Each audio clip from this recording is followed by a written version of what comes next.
আপনাদেরকে জানাই আন্তরিক সালাম। আসসালামু আলাইকুম রহমতুল্লাহ বারাকাতুহু।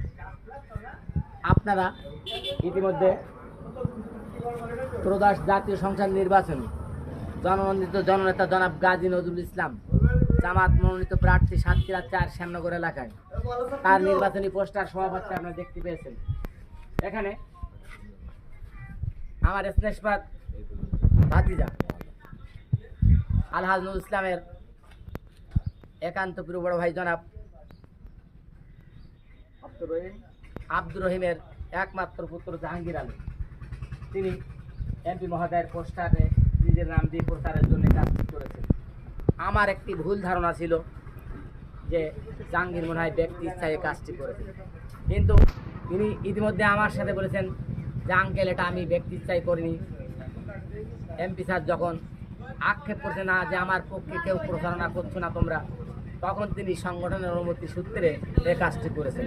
সুতরাং এটা ভুল হয়নি।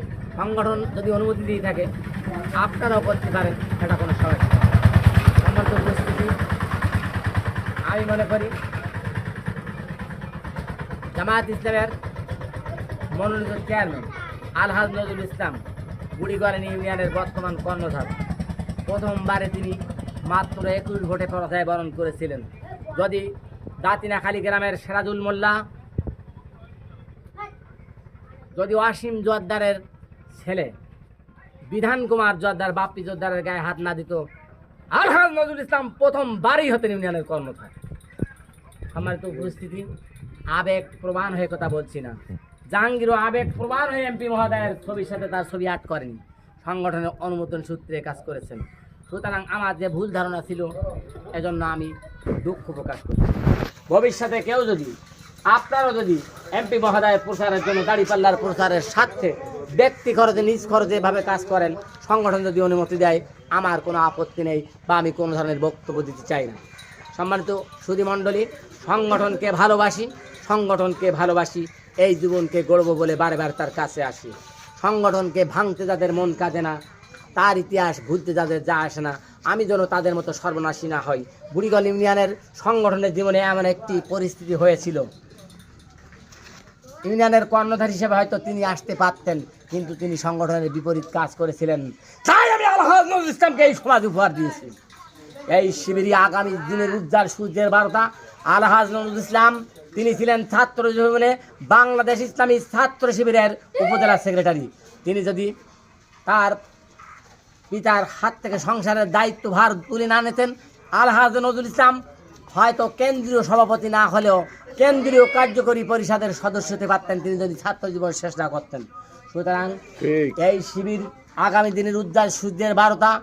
এই আলহাজ নজরুল ইসলাম শিবিরের ফসল এবং বর্তমান জাতীয় সংসদ নির্বাচনে যে সকল প্রার্থীগণ মনোনয়ন পেয়েছেন সবাই প্রায় শিবিরের। বর্তমান নায়েবে আমির, কেন্দ্রীয় নায়েবে আমির ডাক্তার সৈয়দ আব্দুল্লাহ মোহাম্মদ তাহের 2 বারের এমপি, ইসলামী ছাত্র শিবিরের তিনি প্রথম দিকের সভাপতি ছিলেন। ঠিক। সম্মানিত সুধীমণ্ডলী, প্রাণ প্রিয় ভাইয়ের আমার, এই ছাত্র জনতা একদিনে সমাজের নেতৃত্ব দেবে। এই শিবিরই আগামী দিনের উজ্জ্বল সূর্যের বার্তা। এমন একদিন আসবে 1 নম্বর থেকে 9 নম্বর ওয়ার্ড পর্যন্ত সমস্ত মেম্বারগুলি হবে ইসলামী ছাত্র শিবিরের। আমরা সেই দিনের অপেক্ষা আছি। সংরক্ষিত মহিলা আসনে 1, 2, 3, 4, 5, 6 এবং 7, 8, 9 এই মহিলা মেম্বার হবে ইসলামী ছাত্রী সংস্থার। আমরা সেই দিনের অপেক্ষায় বর্তমান। সম্মানিত সুধীমণ্ডলী, প্রাণ প্রিয় ভাইয়ের আমার, প্রধানার বক্তব্য নয়, আমি পরিশেষে বলতে চাই, আলহাজ নজরুল ইসলাম মোল্লা 2 বারের চেয়ারম্যান হয়েছেন। আগামী উপজেলা নির্বাচনে আমার মনে হয় তাকে দিলে ভালো হয়, কেননা তিনি কখনো চাইবেন না, তবু আমার মনে হয় তিনি 2 বার ইউনিয়ন পরিচালনা করেছেন। সুতরাং তিনি পরীক্ষিত নেতা, অর্থকরী সম্পদ যা কিছু আছে একজন উপজেলার চেয়ারম্যান চালাতে গেলে তার তা আছে। সুতরাং তাকে দিলে ভালো হয়। এখানে আমাদের দলের 2 জন প্রার্থীর নাম ইতিমধ্যেই নির্বাচনে না আসলেও পোস্টারিং করা হয়েছিল। উপজেলা আমির মানে আব্দুর রহমান এবং নায়েব আমির মাওলানা মঈনুদ্দিন, 2 জন শিক্ষক, একজন বনশ্রী শিক্ষা নিকেতনের ধর্মী শিক্ষক, আর একজন নয়াবিকি বিড়ালক্ষী কাদেরিয়া সিনিয়র মাদ্রাসার ফাজিল মাদ্রাসার হেড মৌলবী। সুতরাং 2 জন শিক্ষক। আমার ফিলিংস হলো, আমার অনুভূতি হলো যতক্ষণ সরকারি চাকরি করবে ততক্ষণ তারা জননেতা হতে পারবে না। ঠিক ঠিক। এখন শতভাগ বেতন দেওয়া হাই স্কুল কলেজগুলিতে, সুতরাং গাজী নজরুল ইসলাম 50% বেতন পাতেন, তখন তিনি শিক্ষক ছিলেন। সেদিন আর এদিনে এক নয়। এখন জামাতের নেতা হও জননেতা হওয়া যাবে না, উপজেলা আমির হওয়া যাবে, কিন্তু এখন জননেতা হওয়া যাবে না। তাহলে সার্ভিসটাই শেষ করতে হবে। আমার দলের হলেও আমি বলতে চাই, যদি সংগঠন সিদ্ধান্ত নিয়ে থাকে আর তার যদি ব্যক্তিগত ইচ্ছা থাকে, বনশ্রী শিক্ষা নিকেতনের শিক্ষকতার পদ থেকে মাওলানা আব্দুর রহমানকে পদত্যাগ করে ব্যবসা বাণিজ্য করতে হবে এবং জনগণের নেতৃত্ব দিতে হবে। ঠিক। মাওলানা মঈনুদ্দিনকে নয়াবে কিবিডা লক্ষ্মী কাদিরিয়া সিনিয়র মাদ্রাসা থেকে মৌলবীর পদ থেকে পদত্যাগ করে ব্যবসা বাণিজ্য করতে হবে তার, এবং জননেতা হতে হবে। জামাত নেতা হওয়া আর জননেতা হওয়া এক কথা নয়।